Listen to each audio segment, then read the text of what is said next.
Hello friends, welcome, नमस्कार, आदाब। Spoken English with Saurabh sir में आपका स्वागत है। और आज मैं लेके आया हूँ एक ब्रांड न्यू टेंस जिसे हम कहते हैं फ्यूचर टेंस। तो future is very very important for everyone. Now we are not talking about our future, we are talking about the future tense, the sentences which we can prepare, which we can form in future tense by using the correct grammar। आज हम शुरू करते हैं future tense को और उसका पहला part है फ्यूचर इंडेफिनिट टेंस। देखिए बहुत आसान टेंस है। मेरी लास्ट क्लासेस में मैंने आपको पास्ट टेंस और प्रेजेंट टेंस को पूरी अच्छी तरह से एक्सप्लेन किया है, आप मेरी वीडियोस में देख सकते हैं। आज हम बात करेंगे फ्यूचर इंडेफिनिट टेंस की। Alright, so let's go to the board quickly so that we can understand what are the rules and how we identify future indefinite tense। हम इसके रूल और इसके आइडेंटिफिकेशन को मालूम करेंगे जिससे कि हम अपने सेंटेंसेस बनाने में प्रॉपर रूल्स और सही ग्रामर को यूज कर सकें। Okay, so let's go to the board. Alright guys, सबसे पहले हम पता करेंगे हम future tense, future indefinite tense use कहाँ पे करते हैं और या फिर आइडेंटिफाई कहाँ करते हैं फ्यूचर इंडेफिनिट टेंस के सेंटेंसेस को।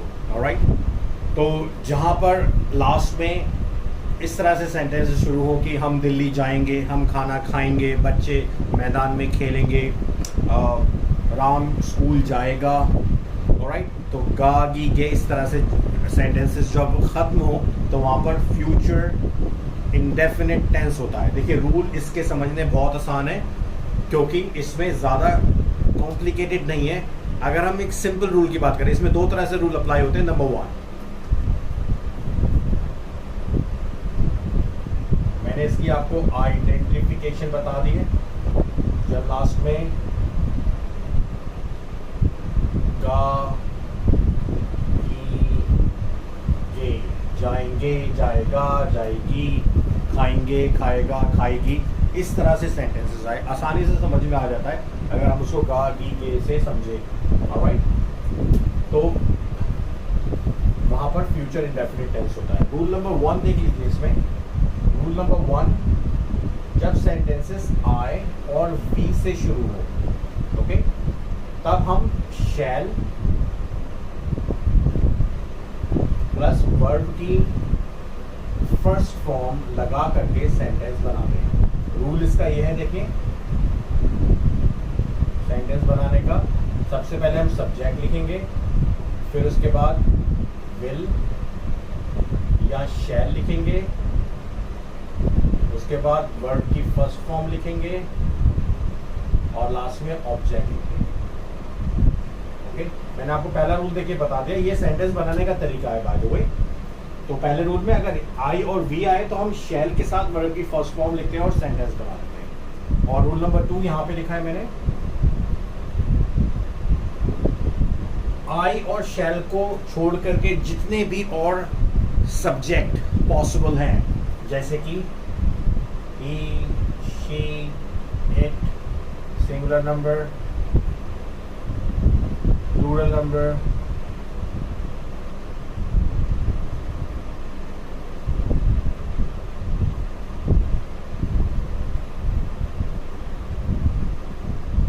you, they, etc.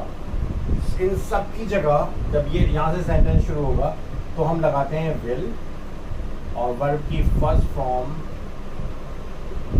लगा करके सेंटेंस बना देते हैं। ठीक, सेंटेंस बनाने का तरीका ये होता है। मतलब जब सेंटेंस आई और वी से शुरू हो तब शैल और वर्ब की फर्स्ट फॉर्म, और sentence he, she, it, singular number, plural number, you, they, etcetera, मतलब किसी और भी सब्जेक्ट से शुरू हो तो हम वहाँ पर विल का यूज़ करते हैं।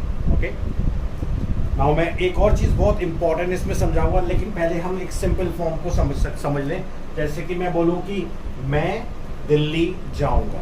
ओके, मैं दिल्ली जाऊंगा, आई शैल गो टू दिल्ली। ठीक है, आई था, पहला रूल में लगा तो इसलिए आई शैल गो टू दिल्ली। हम मैदान में खेलेंगे, we shall play in the ground. बहुत सिंपल तरीके से सेंटेंस बन जाता है। अब इसी तरह से करो कि वह दिल्ली जाएगा, तो he will go to Delhi. Okay, इस तरह से हो कि बच्चे मैदान में खेलेंगे, तो children will play in the ground.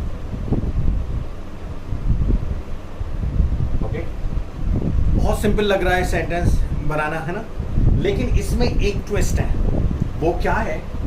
देखिए, जब कभी भी सेंटेंस में एक डिटर्मिनेशन आ जाए, डिटर्मिनेशन को हिंदी में बोलते हैं निश्चय आ जाए, या फिर कोई धमकी आ जाए जिसे थ्रेट बोलते हैं, ऑलराइट, और या फिर कोई कंपल्शन आ जाए कि आपको काम करना ही करना है, एक ऑब्लिगेशन आ जाए, मतलब धमकी, थ्रेट, ऑब्लिगेशन या डिटर्मिनेशन किसी सेंटेंस में आ जाए, तो ये रूल फ्लिप हो जाते हैं, मतलब चेंज हो जाते हैं।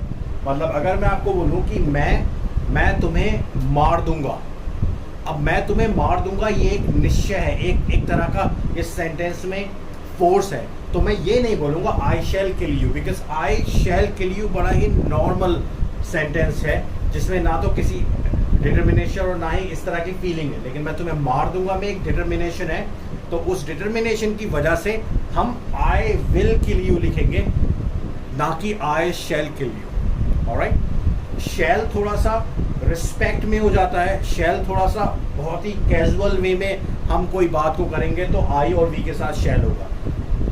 आजकल हम मॉडर्न इंग्लिश में हम विल का यूज़ करते हैं, शैल बहुत कम यूज़ होता है, सिर्फ इंटेरोगेटिव सेंटेंसेस में होता है, जो हम आगे बताएंगे।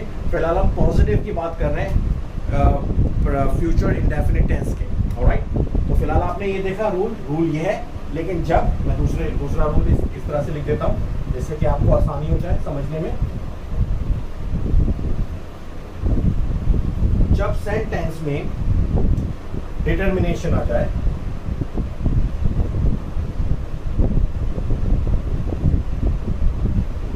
कोई ऑब्लिगेशन आ जाए या थ्रेट आ जाए, ओके, डिटर्मिनेशन का मतलब होता है निश्चय, ऑब्लिगेशन का मतलब होता है बाध्य कर देना किसी को, और थ्रेट का मतलब होता है धमकी। ये चीजें आ जाएं तब वो रूल फ्लिप हो जाते हैं, मतलब फिर आई और वी के साथ हम विल का यूज करते हैं और अदर्स के साथ हम शैल का यूज करते हैं, अदर्स के साथ हम शैल का यूज करते हैं। ओके, और वर्ब की फर्स्ट फॉर्म में सेंटेंस बनाते हैं। जैसे फॉर एग्जांपल मैंने एक सेंटेंस आपको अभी बताया था कि मैं तुम्हें मार दूंगा, अब इसमें एक थ्रेट है, ऑलराइट, सो ये आई शैल किल यू नहीं होगा, ये होगा आई विल किल यू। तुम दिल्ली अवश्य जाओगे या जरूर जाओगे, तो you shall go to Delhi. देखिए, जब आपने यू के साथ शैल लगाया तो ये एक डिटर्मिनेशन और ये एक फीलिंग इसके अंदर आ गई कि हाँ अब आपको जाना ही जाना है, अवश्य जाना है। ओके, मैं आपको फिर से बताऊं कि ये आजकल हम शैल का यूज़ नहीं करते हैं, मॉडर्न इंग्लिश में शैल का यूज़ बहुत कम होता है। ऑलराइट, अगर आप ऐसे बोलेंगे you will go to Delhi भी ठीक होगा, but as far as the grammar is concern, अगर कोई फीलिंग आ जाती है तो हमें रूल को फ्लिप करना पड़ता है। I am sure this thing is clear to you. एक और सेंटेंस बता दें कि हम खाना अवश्य खाएंगे, ऑलराइट, जैसे आप कहीं जाते हो बोले कि भाई हम खाना ज़रूर खाएंगे भाई, तो हम ऐसे बोलें कि we will eat the food. तो इसमें हमें वो अवश्य वाले के लिए अलग से लिखने की जरूरत नहीं है, वी के साथ विल का यूज हुआ तो हमारी विल, हमारी डिटर्मिनेशन इसके अंदर आ गई। ओके, और वह तुम्हें मार देगा, ही शैल किल यू।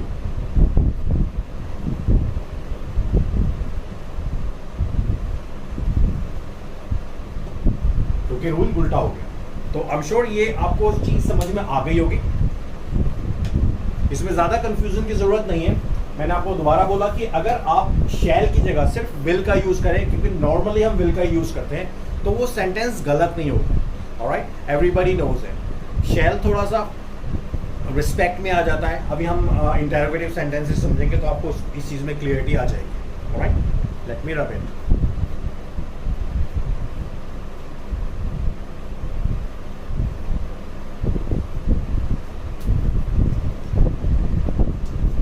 देखिए, जब हम क्या से सेंटेंस बनाते हैं, शुरू में क्या आता है, तो हम हेल्पिंग वर्ब विल या शैल को शुरू में मतलब सब्जेक्ट से पहले लिख करके सेंटेंस बनाते हैं। रूल हम इसको लिख देते हैं, या तो विल या फिर शैल का यूज होगा।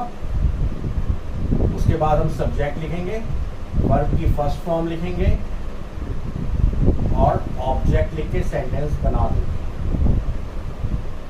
और क्वेश्चन मार्क। जैसे कि मैं बोलूं, क्या मैं अंदर आ सकता हूं? ओके, क्या मैं अंदर आ सकता हूं, तो पहला रूल आएगा, मैं में शैल का यूज होगा शैल आई कम इन।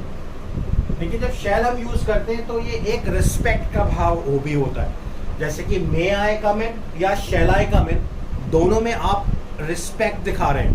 ओके, विल अगर लगा देंगे तो ये आप एक तरह से जबरदस्ती, विल आई कम इन मतलब ये आपकी एक डिटर्मिनेशन हो गई है। तो शैल हम यहाँ पे इस तरह से यूज करेंगे। ओके,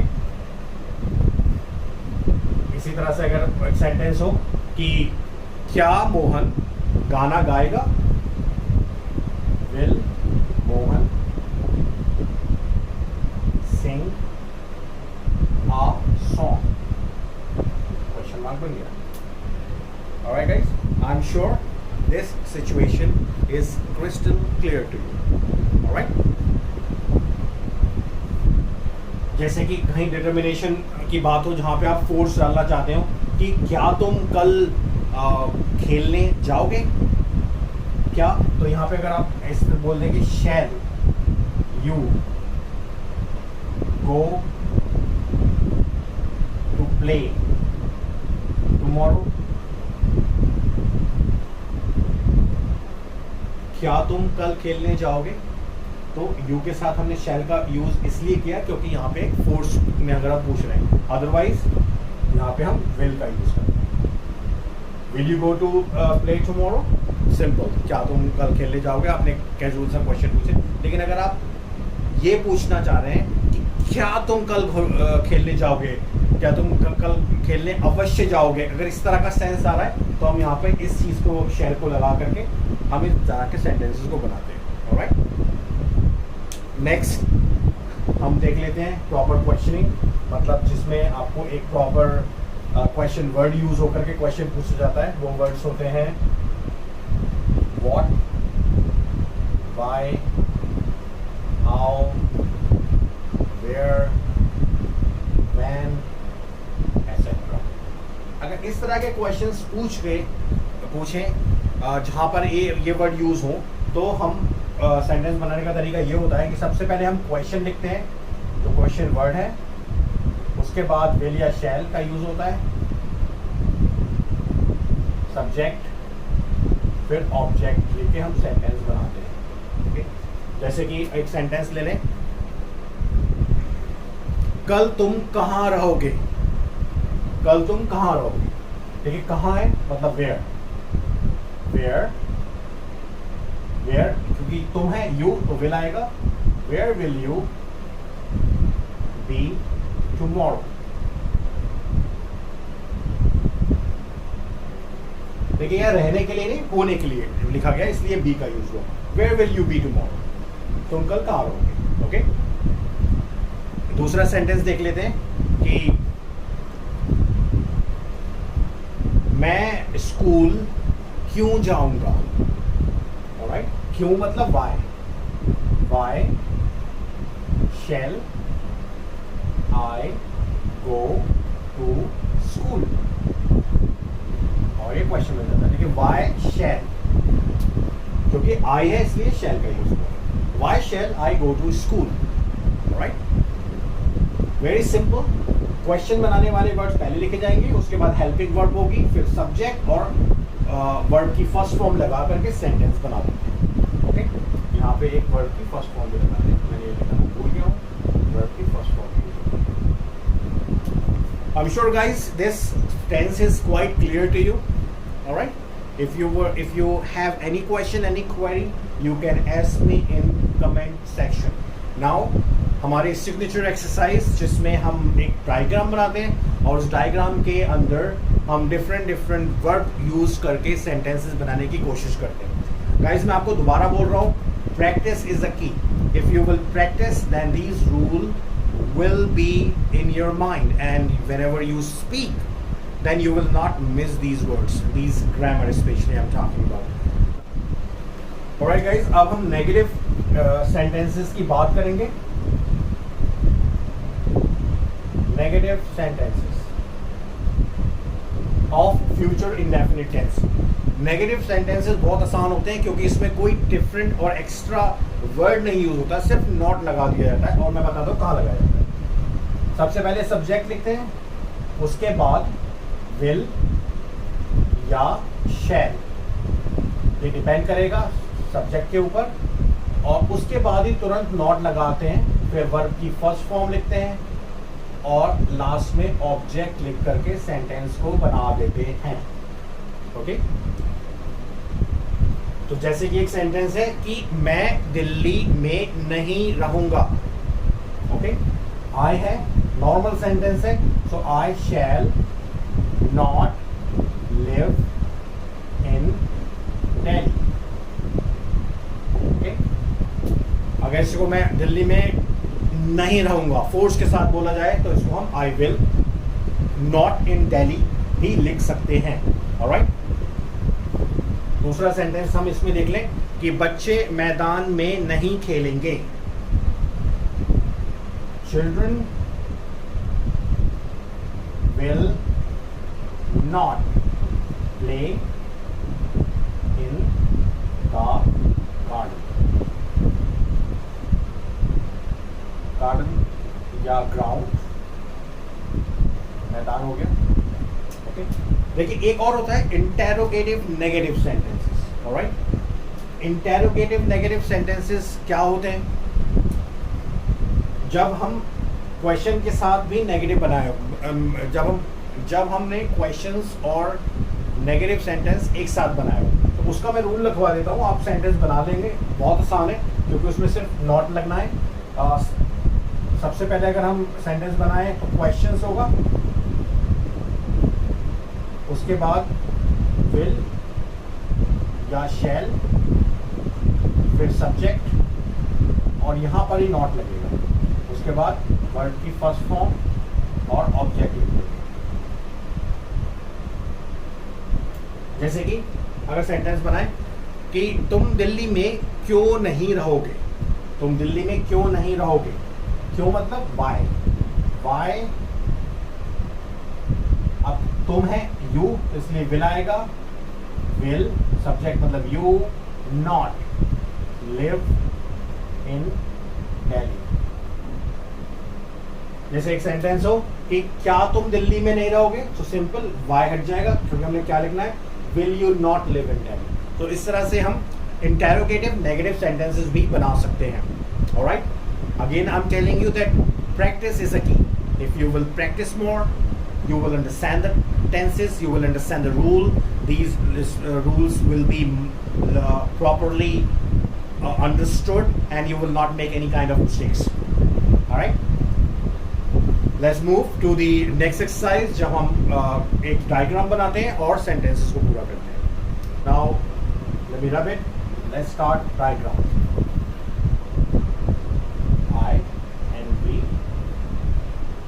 उसके बाद इसको हम सर्किल बना लेते हैं और एक और सर्किल, इसमें you we they plural number, singular number, he she, जो भी है. यहाँ पर हम ऑब्जेक्ट लिखते हैं. देखिए स्कूल, ऑफिस, मार्केट,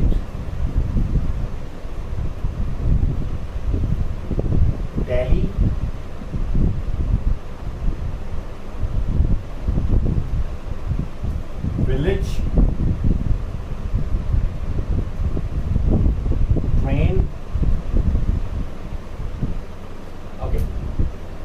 ये सारे ऑब्जेक्ट हैं। अब हम अगर आई और दिल्ली के बीच में एक वर्ब लिखें तो हम दो चीज़ लिख सकते हैं, हम गो भी लिख सकते हैं, जाना, और रहना भी लिख सकते हैं। तो चलिए हम यहाँ पे लिव लिखते हैं। फर्स्ट फॉर्म है, रहने के लिए लिव होता है। मैं अगर क्योंकि हम एक फ्यूचर इंडेफिनिट टेंस बना रहे हैं तो हम इस तरह का सेंटेंस बनेगा कि मैं दिल्ली में रहूँगा। सो I shell live in Delhi. Alright, अगर इसको हम ऐसे बनाएं कि मैं दिल्ली में अवश्य रहूँगा तो I will live in Delhi. Okay, similarly we और स्कूल हम अगर गो लिखें तो we shall go to school, हम स्कूल जाएंगे। लेकिन अगर सेंटेंस हमें बनाना हो कि हम स्कूल अवश्य जाएंगे तो we will go to school. Okay, I am sure you understand the difference. Again, अब यू और विलेज, विलेज में वो काम भी कर सकता है। चलो वर्क लिख दिया हमने, तो सेंटेंस इस तरह के बनेगा कि तुम गांव में काम करोगे। You will work in village. Okay, लेकिन अगर तुम गांव में अवश्य काम करोगे तो you shell work in village. Now मैं आपको दोबारा बताऊं कि आई और वी को छोड़ करके ये हर जगह विल का ही यूज नॉर्मली किया जाता है। आजकल मॉडर्न इंग्लिश में विल बहुत आ रहा है, शैल बहुत कम अवॉइड किया जाता है। पुराने ज़माने में लोग बोला करते थे। ओके, जैसे कि एक और सेंटेंस बनाए, बच्चे ट्रेन में यात्रा करेंगे तो children will travel in the train. Okay, अगर इस तरह से बोला जाए कि शी और मार्केट से वो अगर कुछ परचेज कर रही है, she will purchase in the market. Alright? ऐसे ही they और office, they will go to office. अगर वो ऑफिस अवश्य जाएंगे, they shall go to office. तो ये अवश्य जो डिटर्मिनेशन थी वो इसके अंदर आ जाएगी। तो ऐसे हम देखिए सेंटेंसेस बनाते हैं। तो आई एम श्योर ये आपको क्लियर हो गया होगा। अब मैं अक्सर पॉजिटिव सेंटेंसेस बना करके डायग्राम को छोड़ देता हूँ, लेकिन आपको नेगेटिव भी बनाने, जैसे कि आपने एक पॉजिटिव सेंटेंस बनाया कि आई और दिल्ली के बीच में आई विल लिव इन दिल्ली, एक अवश्य वाली बात होगी कि मैं अवश्य दिल्ली में रहूँगा। तो अगर हम इसमें क्या मैं अवश्य दिल्ली में रहूँगा या क्या मैं दिल्ली में रहूँगा, तो आप क्या अपने आप लगा करके शैल आई लिव इन दिल्ली और will I live in Delhi बना सकते हैं। ओके, तो जब आप ये सेंटेंसेस बनाएं तो इनके अपने आप ही इंटेरोगेटिव सेंटेंसेस बना सकते हैं आप। ऑलराइट, आई एम श्योर ये क्लियर है गाइस। आज हमने ये फ्यूचर इंडेफिनिट टेंस कर लिया है और इम्पॉर्टेंट टेंस है। अक्सर लोगों को थोड़ा कंफ्यूजन हो जाता है इसमें। तो अगर आपके पास कोई भी क्वेश्चंस हैं, feel free to ask me in the comment section. और अगर आपने मेरा चैनल अभी तक सब्सक्राइब नहीं किया है तो प्लीज़ इसको सब्सक्राइब कर लीजिए, क्योंकि हम टेंसेस को बहुत जल्दी ख़त्म कर रहे हैं और आफ्टर कंप्लीटिंग द टेंसेस हम ग्रामर के और डिफरेंट एस्पेक्ट को अंडरस्टैंड करेंगे, डिस्कवर करेंगे, जिससे कि हम इंग्लिश बोलना सीखें, इंग्लिश लिखना सीखें। So that's all from my side today. Thank you so much. Bye bye.